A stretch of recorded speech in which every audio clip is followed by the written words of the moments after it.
Benda ini kalau dilihat dari jauh pun akan nampak dengan jelas.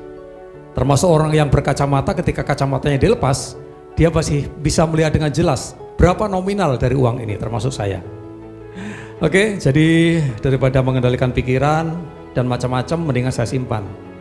Nah, satu statement yang menarik yang perlu untuk kita juga camkan, ternyata apa yang mengendalikan pikiran kita itu mempengaruhi bagaimana kita bertindak dalam kondisi yang sulit seperti sekarang ini. Nah, ini statement yang perlu untuk kita pikirkan, pertimbangkan. Ketika kondisi tidak seperti yang kita rencanakan, breaklah, bernafaslah, dan dari situ akan kemudian terpikirkan keberuntungan-keberuntungan yang mungkin akan dicapai. Nah, bagi kita semua, kita bisa membuat ini menjadi satu statement penting bagi kehidupan kita, bahwa ketika kita berada dalam kondisi yang tidak mudah, kita bisa break, kita bisa bernafas, kita bisa memikirkan sesuatu yang penting, apalagi tentang Tuhan, dan lewat pemikiran yang kita arahkan kepada satu kebenaran, kita bisa melihat bahwa ada saatnya keberuntungan itu kita dapat dalam situasi yang bahkan mungkin tidak bisa diprediksi. Oke, jadi saya mengucapkan selamat bergabung bagi Bapak Ibu Saudara-saudara semua, baik yang Kristen maupun yang bukan Kristen, di GCC Jakarta Online hari ini. Nah, di akhir dari acara ini kita akan menikmati perjamuan kudus sebentar, dan sebelum itu Gina dan juga teman-teman dari GCC Band akan mengajak kita menyanyi dan kita nikmati pengalaman secara pribadi dengan Tuhan. Happy Sunday, God bless.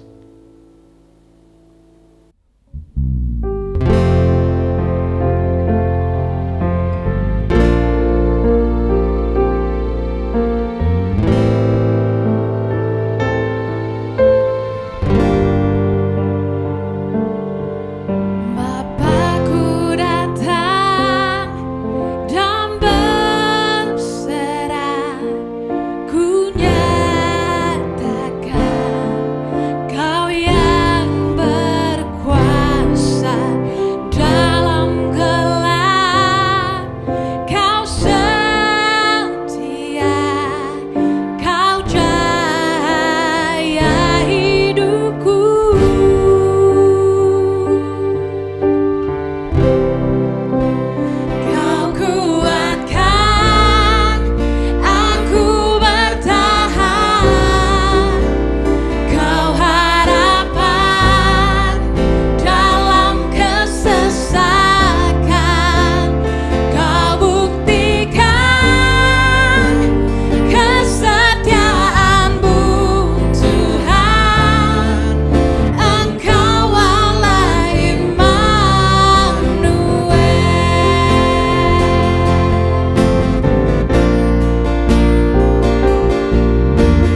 beserta kami.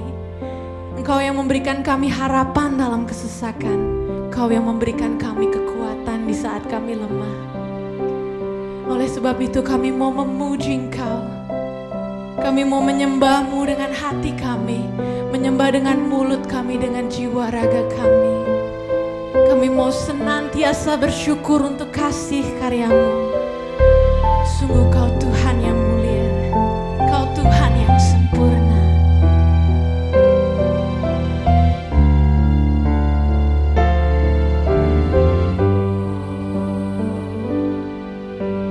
Walau ku harus berjalan dalam lembah kekelaman, perlindungan-Mu, oh Tuhan, nyatalah bagi hidupku. Tiada pernah sedetik pun, tiada pernah Kau tinggalkan. Sungguh mulia dan sempurna, hanya Kau layak disembah. Yesus, Engkau juru selamatku, dalam janji-Mu kemenanganku. Selamanya kan ku nyatakan besar setia-Mu, Tuhan, di hidupku. Yesus, Engkau juru selamatku, dalam janji-Mu kemenanganku. Selamanya kan ku nyatakan besar setia-Mu, Tuhan, di hidup. Sekali lagi, Tuhan Yesus, Kau juru selamatku. Yesus, Engkau juru selamatku, dalam janji-Mu. Selamanya kami mau menyatakan, selamanya kan ku nyatakan besar setia-Mu, Tuhan. Besar setia-Mu, Tuhan, besar setia-Mu, besar setia-Mu, Tuhan, di hidupku.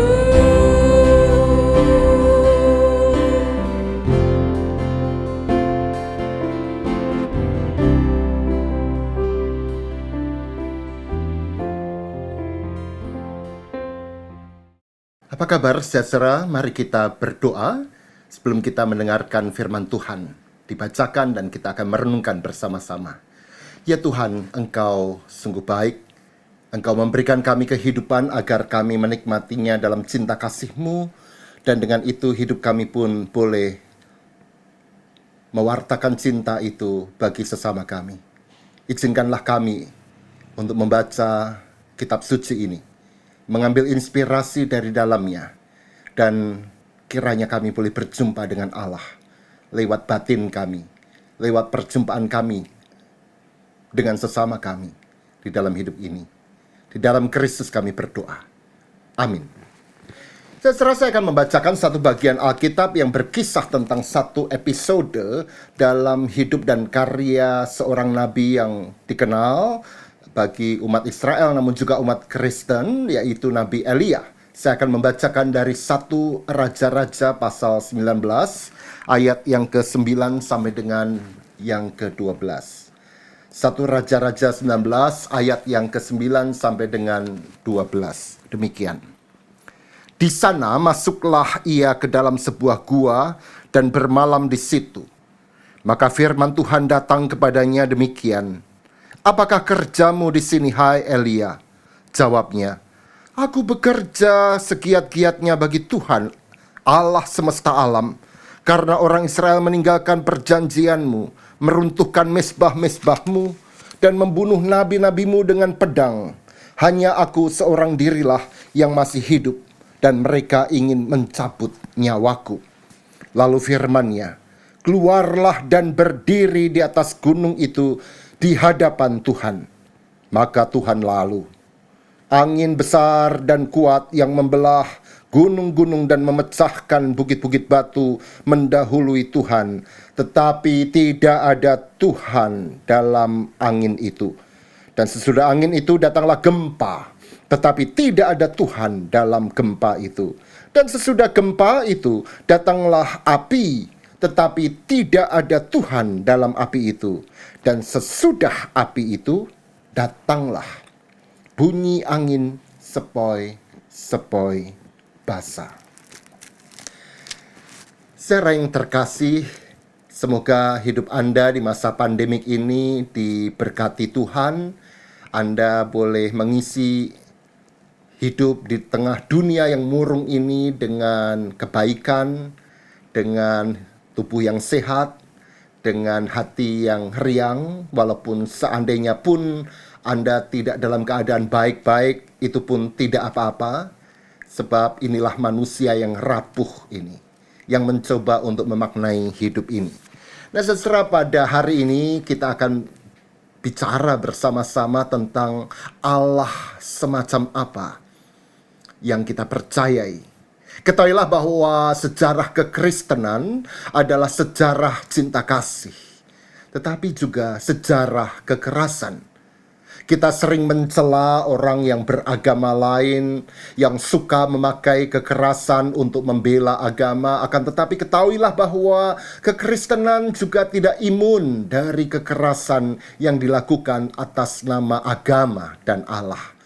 Kalau kita belajar sejarah kekristenan selama 20 abad lebih ini, maka kita sebenarnya tidak perlu malu mengakui bahwa memang itulah wajah ganda dari agama. Di satu sisi menawarkan kebaikan dan cinta kasih, di lain pihak mempraktekkan kerap kali kekerasan. Kita tidak perlu malu mengakuinya, namun juga kita tidak perlu menyerah pada usaha untuk menghadirkan sebuah kehidupan beragama yang lebih ramah, lebih bersahaja, bersahabat, dan memberi kehidupan life-giving. Nah, ternyata salah satu akar dari kekerasan agama yang melibatkan kekristenan seringkali adalah ide atau gagasan semacam apa tentang Allah yang kita percayai. Jika iman pada Allah yang dikhotbahkan terus-menerus adalah Allah yang perkasa, maha kuasa, maha adil, dan maha besar, yang murka pada keberdosaan, dan itu terus-menerus dikhotbahkan, maka jangan heran jika umat Kristen akan mengaktualkan iman pada Allah semacam itu ke dalam gaya hidup yang juga keras, yang kerap kali tidak solider dengan sesama yang berbeda iman. Dengan kata lain, ada selalu kaitan antara Allah semacam apa yang kita percayai dan sikap kita pada mereka yang berbeda dengan iman kita. Nah, hari ini kita membaca kisah Nabi Elia berada di Gunung Horeb, berjumpa dengan Allah. Tetapi ketahuilah bahwa ada peristiwa, setidaknya 2 peristiwa lain yang melibatkan Elia, yang terjadi sebelum peristiwa Gunung Horeb ini. Pada peristiwa yang pertama, Elia berada di gunung yang lain selain Gunung Horeb, yaitu Gunung Karmel. Sebagaimana dikisahkan di dalam 1 Raja-Raja pasal yang ke-18. Dan saya mengundang Anda nanti setelah ibadah ini selesai untuk membacanya dengan lebih teliti mulai ayat yang ke-20 sampai dengan ayat yang ke-46. Kisahnya sangat dramatis, ya. Di sana dikisahkan bagaimana peristiwa itu menegangkan dan bahkan mengerikan. Elia, nabi Tuhan seorang diri, berhadapan dengan 450 nabi Baal di Gunung Karmel itu. Mereka beradu agama. Tuhan yang sejati yang mana dan Tuhan yang palsu yang mana. Itu aduan mereka. 450 nabi Baal diminta oleh Elia untuk beraksi terlebih dahulu dengan berdoa memohon kepada Baal, dewa mereka, supaya mengirimkan api dan membakar binatang yang sudah disiapkan di atas mezbah. Dan mereka berdoa dengan keras sampai melukai tubuhnya untuk menarik perhatian nabi Baal, dan mereka gagal.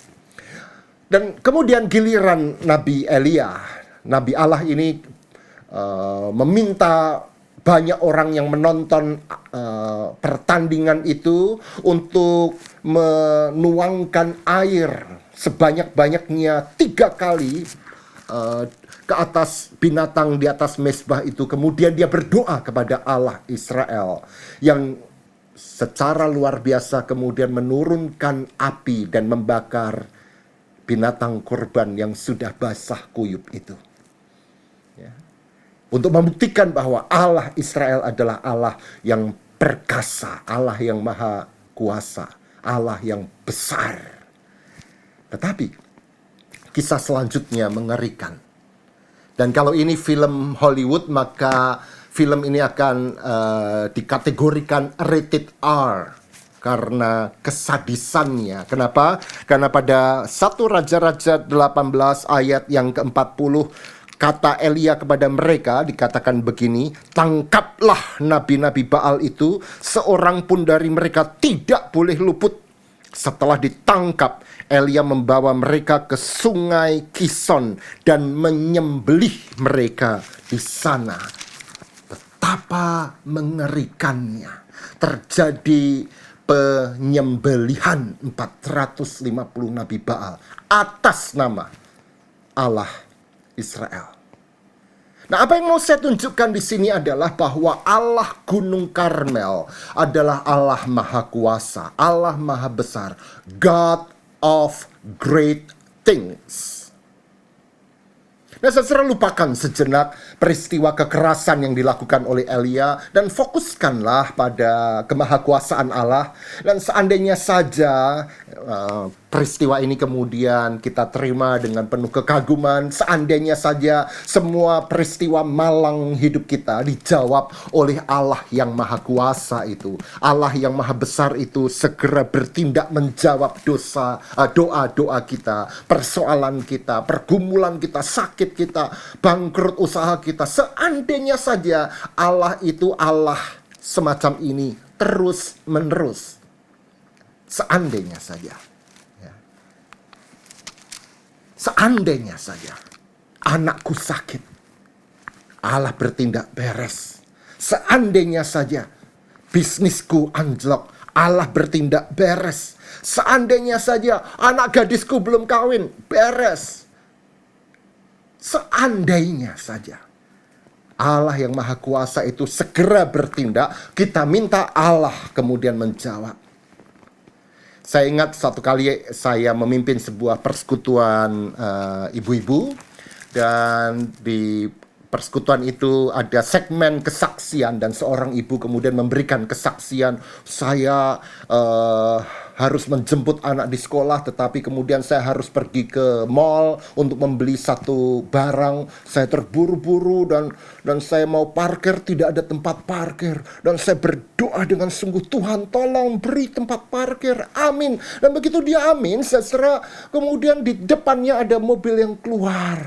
Dan dia bisa masuk segera dan dia bersaksi, luar biasa Tuhan itu. Lama-lama saya kok khawatir bahwa Allah yang maha kuasa itu pelan-pelan bergeser menjadi tukang parkir. Tuhan tolong lindungi kami mau tidur. Pelan-pelan Allah menjadi satpam, Allah menjadi asisten rumah tangga kita. Dan saudara, apa yang kita pertaruhkan sungguh-sungguh di sini sebenarnya adalah iman kita pada Allah yang sejati ini.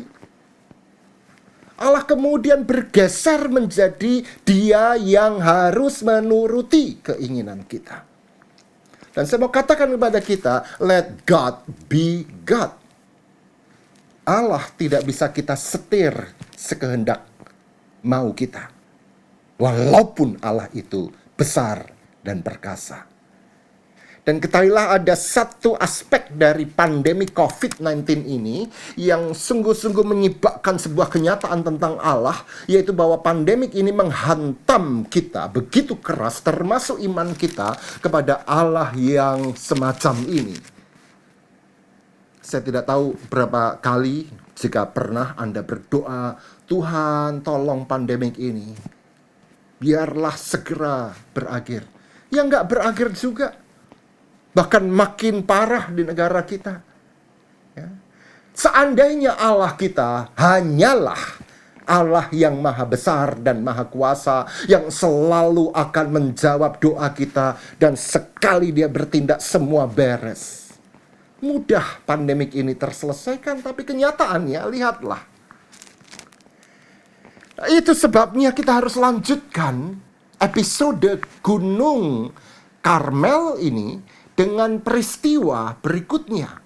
Elia ternyata menjalani sebuah peristiwa iman yang berbeda tentang siapa Allah. Benar, Dia adalah Allah yang maha kuasa, yang membuktikan keperkasaannya ketika hambanya seorang diri melawan ratusan nabi palsu.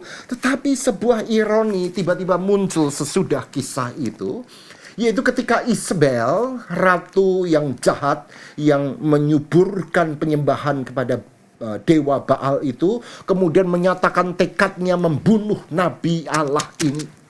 Bayangkan, nabi yang gagah seorang diri melawan 450 nabi Baal ini, bahkan menyembelih mereka semua, sekarang ketakutan setengah mati ketika mendengar bahwa Ratu Isabel akan membunuhnya.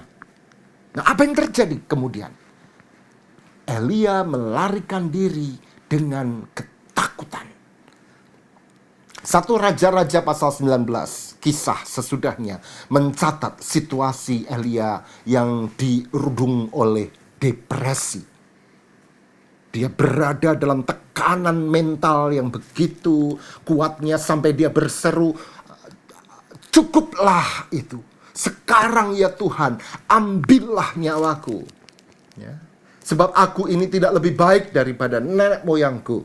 Nah, orang yang berkata begitu biasanya berada dalam situasi suicidal. Ya. Membayangkan, menginginkan kematiannya. Bayangkan, melawan 450 nabi, dia gagah berani karena percaya pada Allah yang maha kuasa, yang menyertainya, namun berhadapan dengan ancaman Ratu Isabel itu ciut hatinya. Dan kisah melanjutkan bahwa ternyata kemudian dia melarikan diri dan terdampar di padang gurun.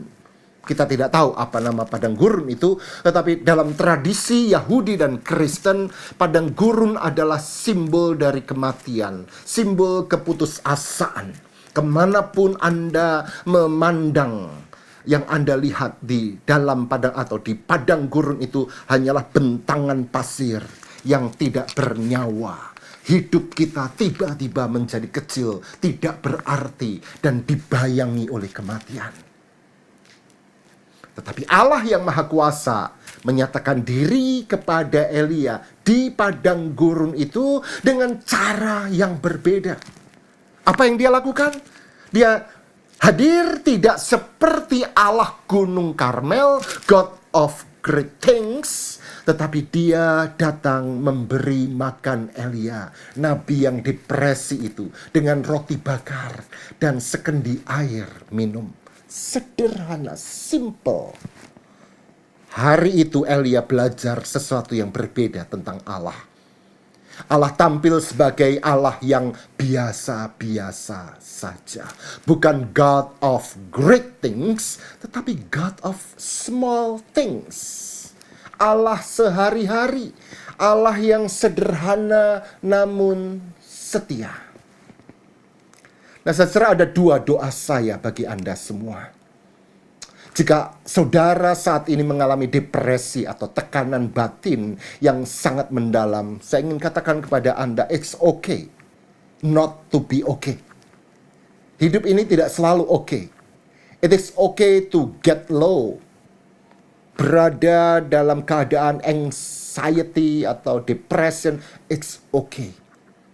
Saya banyak melihat orang Kristen yang memandang bahwa masalah mental health ini sebagai sebuah ekspresi dari dosa. Padahal kalau kita lihat dalam Alkitab, ada banyak tokoh besar dalam Alkitab yang mengalami masalah mental. Dan kita hidup pada saat ini di dalam sebuah zaman kecemasan global. The age of global anxiety. Maka doa saya kepada Anda, it's okay. Rengkuhlah situasi mental Anda yang tidak selalu baik itu. Tetapi doa saya yang kedua adalah agar Anda dapat merasakan kehadiran Allah sebagai God of small things. Allah sehari-hari. Allah yang tampaknya simple, memelihara. Tetapi Allah yang selalu setia menemani kita, bahkan ketika kita berada di padang gurun kehidupan seperti Elia itu. Ketahuilah bahwa saya kerap kali merasa terganggu dengan banyak orang Kristen yang melihat bahwa Allah itu maha besar dan maha kuasa, dan itu benar. Tetapi yang kemudian mengatakan bahwa kalau begitu hidup kita pun harus extraordinary, harus luar biasa. Makanya ketika ditanya, apa kabar, saudara? Banyak orang Kristen sekarang dengan gaya motivator berkata luar biasa, extraordinary. Seolah-olah yang biasa, yang ordinary itu tidak bermakna sama sekali. Padahal ketahuilah bahwa yang biasa, yang ordinary itu sesungguhnya mencerminkan order, tatanan. Bahwa hidup kita ditata pelan, simple, tetapi ajak, terus menerus. Allah setia memberi roti dan sekendi air dalam hidup kita. Hari itu Elia mengalami Allah semacam itu, God of small things. Dan Allah semacam itulah Allah yang sungguh akan dan terus menemani kita di padang gurun pandemi COVID-19 ini. Tetapi kisah belum berhenti. Allah bukan hanya menyatakan dirinya kepada Nabi Elia sebagai God of great things dan God of small things, tetapi juga God of nothing. Allah yang hadir di dalam ketiadaan. Wah, sebagian dari Anda tentu segera mengernyitkan dahi, apa-apaan ini? Ya. God of nothing. Ya. Mari kita lihat episode berikutnya. Ya, yang sudah saya bacakan di awal. 1 Raja-Raja 19 ayat 9 sampai dengan 12. Elia di sini tiba di gunung kedua, yaitu Gunung Horeb. Gunung yang pertama adalah Gunung Karmel, dan di antara dua gunung itu ada padang gurun God of small things. Dan sekarang Elia menaiki Gunung Horeb itu. Di sana dia bersembunyi di gua. Dan kita membaca kisahnya. Allah meminta dia untuk keluar dari gua persembunyiannya. Dan apa yang terjadi?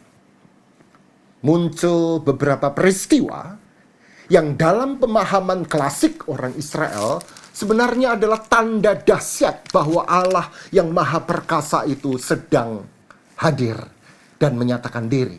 Kita lihat di dalam kisah ini bahwa muncullah angin besar dan kuat yang membelah gunung dan yang memecahkan bukit batu. Tetapi dikatakan tidak ada Tuhan di dalamnya. Lalu muncul fenomena alam yang kedua, gempa yang dahsyat. Dan Alkitab beberapa kali mengatakan bagaimana gempa itu menjadi manifestasi kehadiran Allah yang luar biasa. Tetapi tidak ada Tuhan di sana. Yang ketiga, api menyambar. Kita ingat, api selalu menjadi simbol kuasa Allah. Tetapi tidak ada Tuhan di sana. Dan kemudian muncullah sesuatu yang sangat istimewa. Dan ini favorit saya. Ayat 12b mengatakan, datanglah bunyi angin sepoi-sepoi basah. Dan Tuhan di sana. Tidak mudah menerjemahkan frasa kol demama daga dalam bahasa Ibrani ini. Beberapa Alkitab berbahasa Inggris menerjemahkannya a still small voice. Yang lain menerjemahkannya a gentle whisper, a gentle blowing. LAI memakai kata angin sepoi-sepoi basah. Dan saya suka dengan seseorang yang menerjemahkannya dengan kata a voiceless voice. Suara yang lirih, nyaris tidak terdengar, namun memekakkan batin kita. Antara hadir dan tak hadir, bersuara dan diam. Silent yet uttering. Mungkin Anda pernah berada dalam sebuah ruangan yang gelap, sunyi, malam yang hening, situasi tanpa suara itu tiba-tiba seperti membisikkan sesuatu dengan sangat-sangat lembut. Malam itu Elia mengalami God of nothing. Allah yang hadir di dalam ketidakhadiran. Saya tidak ingin mengatakan kalau begitu tidak ada Allah. Dengan mengatakan God is nothing, saya ingin mengatakan God is not a thing. Allah tidak seperti thing. Thing itu apa? Buku-buku ini adalah thing, benda, lukisan ini adalah thing. Dan Allah bukanlah satu dari banyak ciptaan. Karena dia misteri yang tak terhampiri. Dan malam itu dia menyatakan dirinya yang terdalam. Yang bahkan melampaui kemahakuasaannya. Yaitu misteri yang kemudian berbisik lembut dalam keheningan itu. Bagaikan seorang ibu yang mungkin tidak dapat dilihat oleh bayinya karena gelapnya kamar di mana keduanya itu berada. Dan ibu itu hanya melakukan hushing, membuat anak itu tertidur, terlelap dalam rasa keteduhan yang tak terkatakan. Ibu itu dengan begitu lirih mengeluarkan bunyi yang begitu sayup. Hanya untuk memastikan kepada bayinya, don't worry, I'm always here for you. Jangan khawatir, aku selalu di sini bersamamu. Walaupun bayi itu tidak melihat ibunya, dia merasakan dengan hatinya kehadiran sang ibu itu. Saudara, inilah Allah para mistikus Kristen. Inilah Allah para bapa dan ibu padang gurun dalam tradisi Kristen. Allah ibu. Allah yang hanya dapat dialami namun tak terdeskripsikan. Tidak bisa didoktrinkan. Allah yang membuat anak-anaknya tidak lagi membutuhkan mukjizat luar biasa untuk membuktikan kehadiran Allah. Di hadapan Allah semacam ini, kita menjadi bayi-bayi rapuh yang sangat menyadari kehadiran Allah tanpa memerlukan bukti apapun. Dan ini doa saya yang ketiga bagi Anda. Agar Anda semua di masa murung ini berada di dalam dekapan Allah semacam itu. Berada dalam timangan Allah.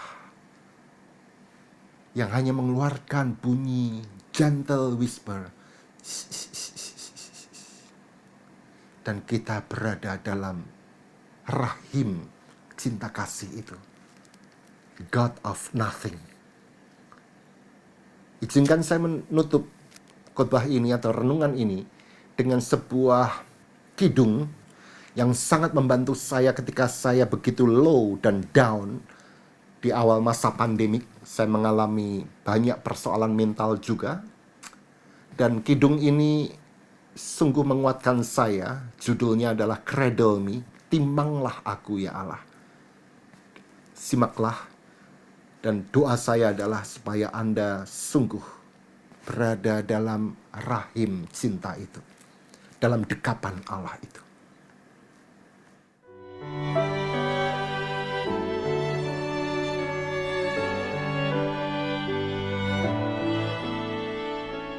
God eternal, cradle me, love me till the end.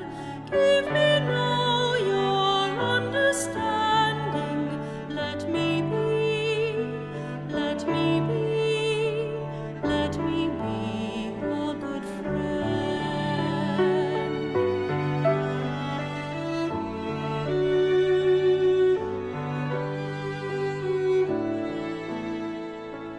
Lord Jesus, cradle me, walk with me always. Let me know true love and justice. Love me through, love me through, love me through all my days.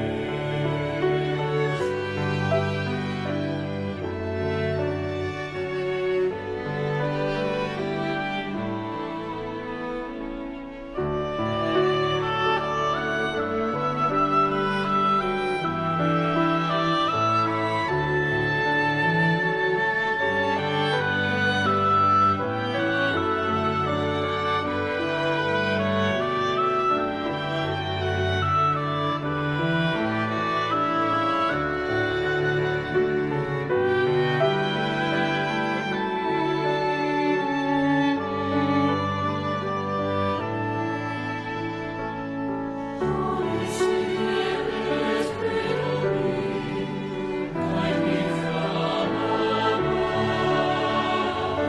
Let me see your power. Cradle me, cradle me, cradle me in your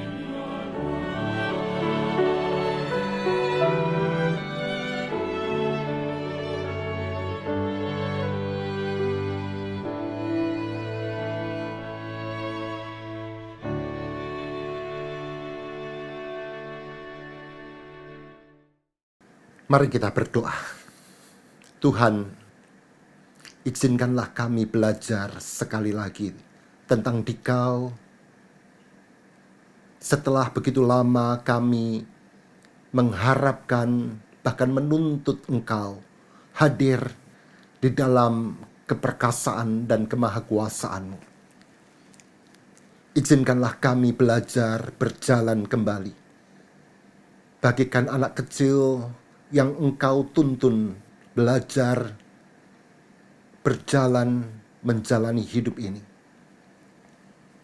Belajar bahwa ternyata Engkau adalah ibu kami yang merangkul kami dalam kedamaian dan cinta, yang menemani kami dalam kegelapan malam, berada di dalam kegelapan itu, dan memastikan bahwa kami tidak pernah seorang diri. Timanglah kami Tuhan dengan cinta-Mu. Timanglah kami. Amin. Kita semua perlu menyadari bahwa hal-hal yang sudah berlalu tidak mungkin akan bisa berulang kembali, dan kita perlu menggapai sesuatu yang baru. Ini adalah statement kedua yang saya sampaikan hari ini. Nah, kita semua belajar hari ini tentang kebenaran dari firman Tuhan, dan kita semua sadar bahwa ternyata Tuhan tidak pernah meninggalkan kita semua dalam kehidupan yang kita jalani. Terima kasih buat teman-teman semua yang sudah mendukung, yang sudah melayani Bapak Ibu Saudara yang sudah terus berjuang sampai dengan hari ini dalam kondisi yang tidak mudah yang kita jalani. Hari ini kita akan mengakhiri dengan perjamuan kudus. Bagi Bapak Ibu Saudara yang Kristen khususnya bisa mempersiapkan diri untuk bisa menikmati perjamuan kudus bersama-sama, dan juga bagi Bapak Ibu Saudara yang bukan Kristen juga bisa terlibat, bisa menikmati, karena kita semua sama-sama berhak untuk menikmati anugerah dan kebaikan Tuhan. Mari kita persiapkan hosti atau roti yang Bapak Ibu Saudara sudah siapkan, atau anggur atau teh atau minuman yang lain yang sudah dipersiapkan, dan kita bisa sama-sama belajar dari Tuhan Yesus lewat pengalaman dan juga pelayanan bersama-sama dalam hidupnya. Nah, mari kita persiapkan hosti dan roti yang kita sama-sama sudah siapkan, dan juga anggur atau minuman lain yang bisa kita pakai untuk sarana dalam perjamuan kudus siang hari ini. Mari kita persiapkan diri. Malam sebelum Yesus disalibkan, dia berkumpul bersama dengan para muridnya. Kemudian Yesus mengambil roti, memecah-mecahkannya dan membagi-bagikannya. Kemudian Yesus berkata, "Roti yang di atasnya aku pecah-pecahkan adalah lambang peringatan akan aku, tubuhku yang telah dikorbankan bagi penebusan dosa-dosa." Hari ini kalau kita boleh makan hosti atau roti, ini adalah lambang dari pengorbanan Yesus bagi kita semua. Mari kita bersama-sama makan di dalam nama Tuhan Yesus.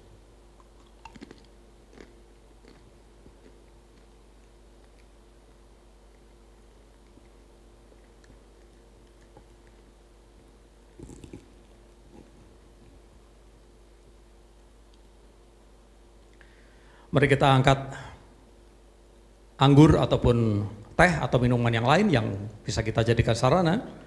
Yesus juga kemudian mengambil cawan dan anggur dan kemudian membagi-bagikannya kepada para muridnya. Dan Yesus berkata, "Cawan, darah perjanjian dan perjanjian baru yang dimeteraikan bagi kamu, memperingatkan kepada kamu semua bahwa Yesus Kristus telah dikorbankan, darahnya telah tercurah bagi penebusan dosa-dosa." Siang hari ini, kalau kita minum cawan anggur perjanjian dan anggur yang akan kita minum siang hari ini, mengingatkan kita semua bahwa Yesus darahnya telah tercurah dan menebus kita semua yang berdosa.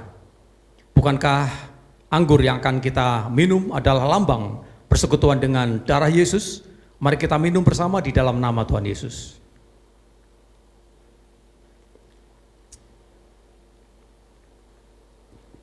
Mari kita mengucap syukur untuk kebaikan Tuhan yang telah mengasihi kita semua.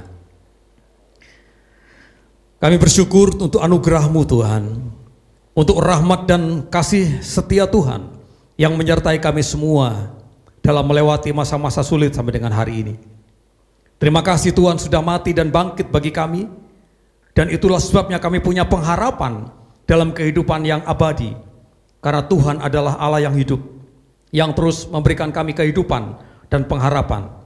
Dan bila lewat semua pengalaman kami terus menghidupi kehidupan kami untuk kami menerangkan kebenaran kepada banyak orang, dan lewat kehidupan kami kiranya nama Tuhan dipermuliakan. Nah, di akhir dari pertemuan kami siang hari ini, kiranya kami boleh diberkati, berkat dari Allah Bapa, berkat dari Tuhan Yesus Kristus, dan dalam persekutuan Roh Kudus menyertai kami semua, dalam kami bekerja, dalam kami mengatur rumah tangga, dalam kami melayani, dan kami bertanggung jawab dalam semua area kehidupan yang kami sudah dipercayakan oleh Tuhan.